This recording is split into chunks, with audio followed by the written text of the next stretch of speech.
everyone, welcome back to my channel. Dear students, मेरा नाम जावेद अली और आज हम देखने वाले हैं प्रोज के first lesson a girl with a basket passage का रेफरेंस, कॉन्टेक्स्ट और एक्सप्लेनेशन को कैसे लिखा जाए।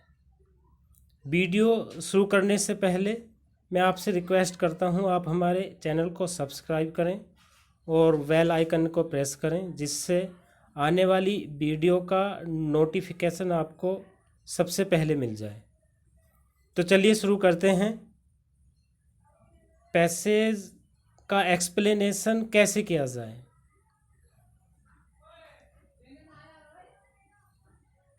जिस चैप्टर से आपको एक्सप्लेनेशन के लिए पैसेज दिया होगा, आपको सबसे पहले उस पैसेज का हिंट्स गिरना है जिस पैसेज का आप एक्सप्लेनेशन करने वाले हैं। यहाँ मैंने प्रोज का पहला chapter a girl with a basket से एक पैसेज लिया है।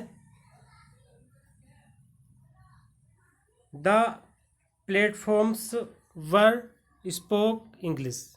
आपको क्या करना है, पैसेज जो एक्सप्लेनेशन के लिए दिया होगा, आपको उस पैसेज के 2 या 3 वर्ड शुरू के लिखने हैं और 2 वर्ड लास्ट के हिंट्स में रेफरेंस लिखने से पहले, जिससे कि एग्जामिनर को ये दिख जाए कि स्टूडेंट किस पैसेज का एक्सप्लेनेशन करने जा रहा है। आप उस पैसेज के शुरू के 2 या 3 वर्ड या फिर लास्ट के 2 वर्ड डॉट डॉट करके उसमें लिख दोगे। अब रेफरेंस होता है संदर्भ। आपको रेफरेंस कैसे लिखना है, संदर्भ उस पैसेज का कैसे लिखना है।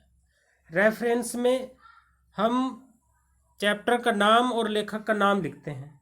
वो आप दीज लाइन्स से शुरू कर सकते हैं या दिस पैसेज से। यदि आप दीज लाइन्स से लिखेंगे तो इस तरह से लिखेंगे, these lines have been taken from the lesson A Girl with a Basket written by W.C. Douglas. These lines have been taken. इन पंक्तियों को लिया गया है फ्रॉम द लेसन पार्ट से A Girl with a Basket। इन पंक्तियों को A Girl with a Basket नामक पार्ट से लिया गया है, written by William C Douglas, जिसको विलियम सी डगलस के द्वारा लिखा गया है। या आप इस तरह से लिख सकते हैं, this passage has been taken. This passage लिखोगे तो हैज़ बीन टेकन लिखना होगा, और दीज लाइन्स लिखोगे तो हैव बीन टेकन लिखना होगा।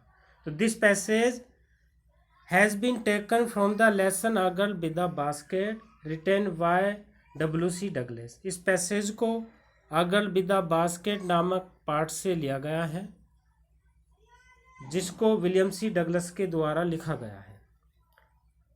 प्रत्येक चैप्टर के प्रत्येक पैसेज का रेफरेंस सेम होता है।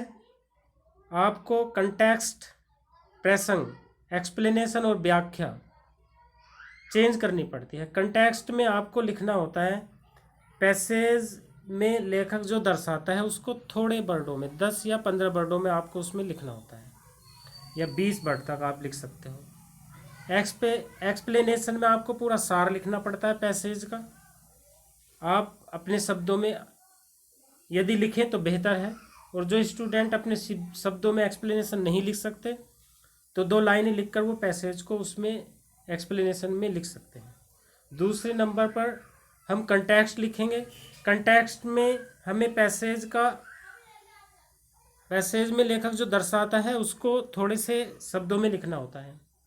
जैसे यहाँ पर लिखा है कंटेक्स्ट, ये जो पैसेज है the platforms were spoke English, यहाँ पर लेखक ने दर्शाया है इंडिया के अंदर जो रेलवे स्टेशन हैं उन पर जो प्लेटफॉर्म्स हैं, उन पर जो चबूतरे हैं, वहाँ पर जो लोग टहल रहे थे वो उनका व्यवहार किस तरह का था, और वो इंग्लिश बोलते थे, उनमें कितने % लोग इंग्लिश बोलते थे, इस चीज़ को, और जो भारत के लोग थे उनमें क्या अभिलाषाएं थीं, पैसेज को ये पैसेज में यह दर्शाया गया है, उसी को हमें एक्सप्लेनेशन में लिखना है। कंटेक्स्ट में थोड़े शब्द लिखने हैं जो लेखक पैसेज में दर्शाता है। कंटेक्स्ट, प्रसंग। During his visit of India, Bharat की यात्रा के दौरान, अपनी भारत यात्रा के दौरान द राइटर ट्रेवल्ड, लेखक ने यात्रा की from New Delhi to Ranikhet by train. Bharat की यात्रा के दौरान लेखक ने नई दिल्ली से रानीखेत की यात्रा ट्रेन के द्वारा पूरी की। इन दिस लेसन, और इस पाठ में ही डेस्क्राइब्स, वह वर्णन करता है, हिज जर्नी, अपनी यात्रा का, एंड एक्सपीरियंसेस, और अपने अनुभवों का, ड्यूरिंग दिस विजिट, इस यात्रा के दौरान। इस पाठ में इस यात्रा के दौरान लेखक अपनी यात्रा का और अपने अनुभवों का वर्णन करता है। कंटेक्स्ट में हमने जो पैसेज है उसका थोड़ा सा सार लिख दिया है। यही हमें कंटेक्स्ट में 10 या 20 वर्ड लिखने होते हैं। एक्सप्लेनेशन में हमें पूरी व्याख्या करनी होती है पैसेज में जो लेखक कहता है। यहाँ एक्सप्लेनेशन देख लेते हैं। आप यहाँ इन दिस पैसेज से भी शुरू कर सकते हैं और इन दीज लाइन से भी। In these lines the writer talks about the wayside platforms and the people working there.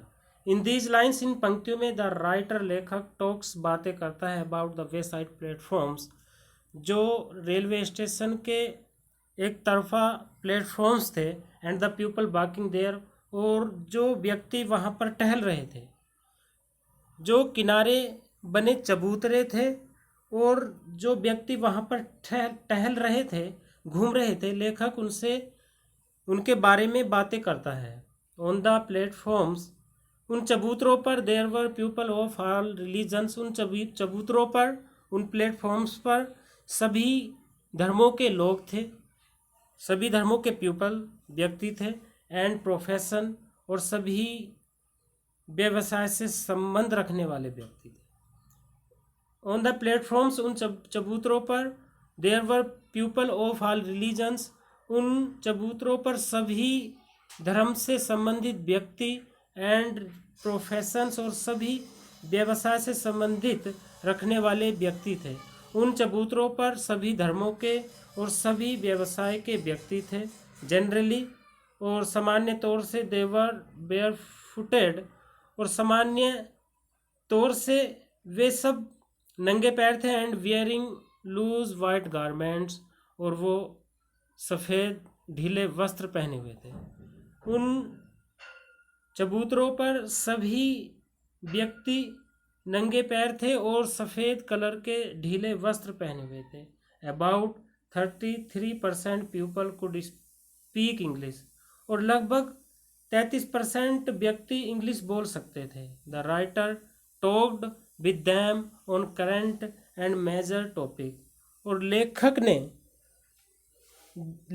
ने उन सभी व्यक्तियों से प्रत्येक बड़े से बड़े विषय पर तथा प्रतिदिन के समाचारों पर उनसे लेखक ने बातें की।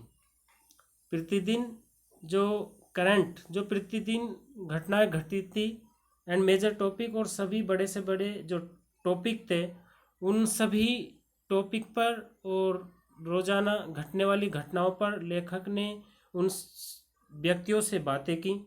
इन डूइंग सो, और ऐसा करने में ही वांटेड, वह चाहता था, टू नो देयर फीलिंग्स, उनकी भावनाओं को जानना, और ऐसा करने में लेखक उनकी भावनाओं को जानना चाहता था।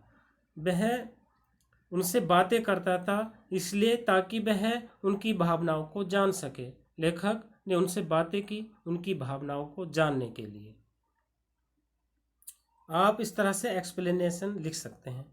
और जो स्टूडेंट्स थोड़े वीक हैं, वो अपने शब्दों में नहीं लिख सकते, तो 2 लाइनें लिखकर वो पैसेज को उसमें उतार दें तो भी ठीक रहेगा। Thanks for watching. मिलते हैं नेक्स्ट वीडियो में। आज तक के लिए इतना ही।